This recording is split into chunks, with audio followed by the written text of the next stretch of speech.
بسم اللہ الرحمن الرحیم۔ میرے عزیز دوستو، آپ سب کو ناگ ٹی وی 4 پر خوش آمدید۔ میرے عزیز دوستو، آج ہم ماہ اگست کے تناسب سے ایک مضمون آپ کے سامنے رکھنے کی کوشش کرتے ہیں۔ میرے عزیز دوستو، آپ کے سامنے ہم محمد علی جناح کی اقلیتوں کے بارے میں جو مشہور و معروف تقریر جو انہوں نے پہلی دستور ساز اسمبلی کے اولین اجلاس میں کی تناسب سے ہم آپ کے سامنے رکھیں گے۔ انہوں نے کیا کہا؟ انہوں نے اس حیثیت سے تمام قوم کو آزاد کیا، ہر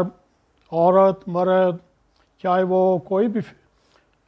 مذہب رکھتا ہو، چاہے وہ ہندو ہوں، چاہے وہ سکھ ہوں، چاہے وہ عیسائی ہوں، سب برابر کے شہری ہیں۔ ہم آپ کے سامنے ایک بنیادی نقطہ یہ رکھنے کی کوشش کر رہے ہیں، اکثریت یا اقلیت کی بحث میں الجھنے کی بجائے ملک کے غیر مسلم شہریوں کو مساوی حقوق عطا کرتے ہوئے اس طرح قومی دائرے میں شامل کیا جائے جس سے ان کے ذہن میں دوسرے درجے کا شہری تصور کرنے کی بجائے وہ ایک یونیک پاکستانی قومیت کا حصہ بن جائیں۔ ہمارا مذہب یا عقیدہ جو بھی ہو، یہ ان کا ذاتی اور نجی معاملہ ہے۔ شریعت کے جو بھی حقوق و فرائض ہیں وہ آئین پاکستان کی روشنی میں ہم سب برابر کے شہری ہیں، جس کا تحت ہماری قومی حیثیت کا تعین کیا جائے۔ میرے عزیز دوستو، آئیے ہم سب سے پہلے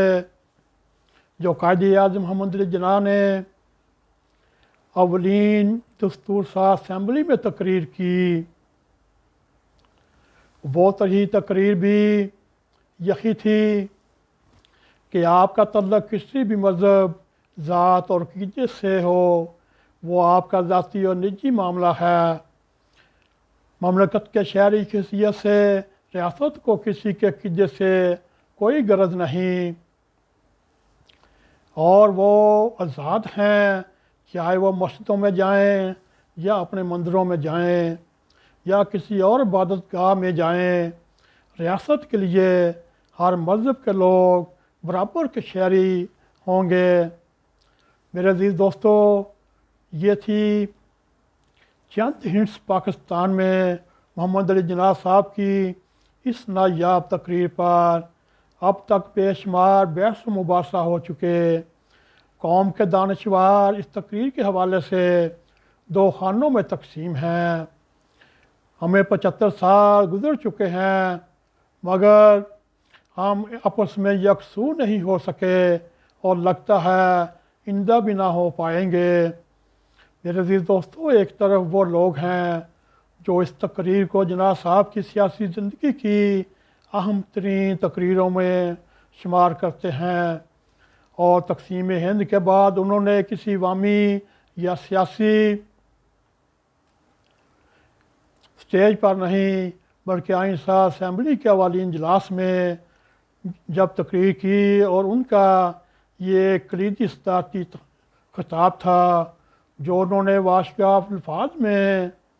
منتخب آئین سازوں پر یہ واضح کر دیا کہ اب اس ملک کا ہر شہری کا مذہب اور عقیدہ اس کا ذاتی اور نجی معاملہ گنا جائے گا۔ بانی پاکستان کی حیثیت سے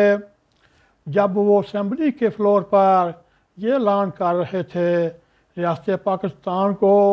کسی بھی فرد یا شہری کے مذہب یا عقیدے سے کوئی سروکار نہیں ہوگا، تو اس سے دو ریاستی اصول واضح ہو جاتے ہیں۔ پہلا اصول، نئے ملک میں عقیدے کی بنیاد پر کوئی تعصب یا نفرت یا بغض نہیں برتا جائے گا، اور ملک کے تمام شہری ایک ہی قومیت کے نمائندہ ہوں گے۔ دوسرا، مذہب یا عقیدے کا کاروبار حکومت اور ریاست سے اس کا کوئی سروکار نہیں ہوگا۔ اس کے بعد اس بات میں کوئی بہام نہیں رہ جاتا، کوئی شک و شبہ نہیں رہ جاتا کہ پاکستان ایک ریاست ہوگی یا سیکولر اسٹیٹ ہوگی۔ ہمارے لیبرل سیکولر دانشور بھی اس تقریر کا یہی مفہوم پچھلے 75 سالوں سے یہی پیش کر رہے ہیں، اور یہ ایک وقت کی دکھتی رگ ہے اور قوم دکھی ہے۔ غیر مسلموں اور اقلیتوں کے خلاف وطن عزیز میں کیا ہو رہا ہے۔ کیا یہ جناب صاحب کے بعد آنے والوں کے لیے ایک واضح سنگ میل اور پوری ٹھٹائی کے ساتھ روزگانی، جبکہ ہمارے وہ دانشور، وہ علماء جو پاکستان کو ایک اسلامی مملکت یا ریاست مدینہ بنانے کے ایک نقطے پر ہیں، کیا بانی پاکستان کی محض اس ایک تقریر کو سامنے رکھ کر اتنا بڑا فیصلہ ریاست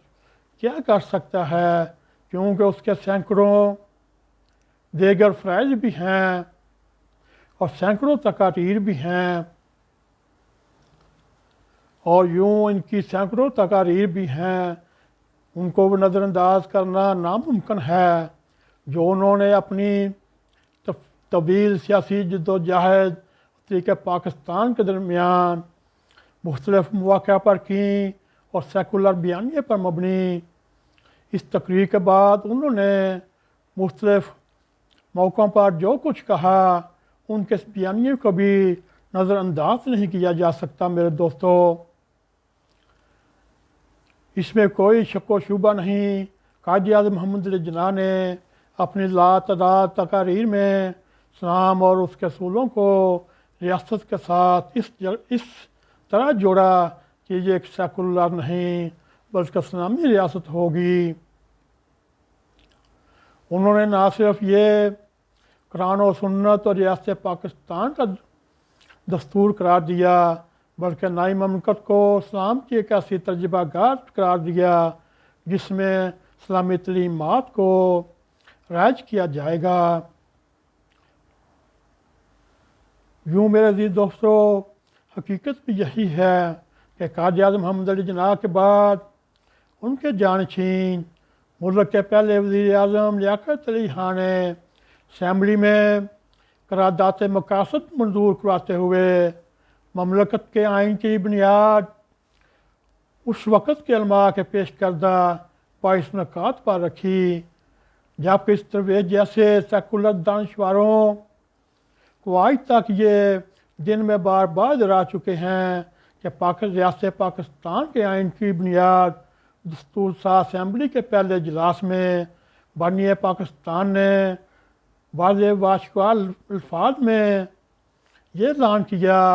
اور اس پر ہی استوار ہونی چاہیے۔ میرے دوستو، یہ تھا قائد اعظم کی وفات کے بعد وہ علماء کرام جو پہلے پاکستان کی مخالفت میں پیش تھے، جب انہوں نے دیکھا پاکستان میں ہمارے پاؤں مضبوط ہو جائیں گے، انہوں نے لیاقت علی خان صاحب کے اوپر اندرونی پریشر ڈال کر قرارداد پاکستان سے قرارداد مقاصد تک سفر کیا، اور جو اس وقت کے علماء کرام نے 22 نکات مینو پیش کیا، لیاقت علی خان صاحب نے وہ سامنے رکھتے ہوئے پاکستان کی سیاست اور ریاست کی اسلامی جمہوریہ پاکستان کے الفاظ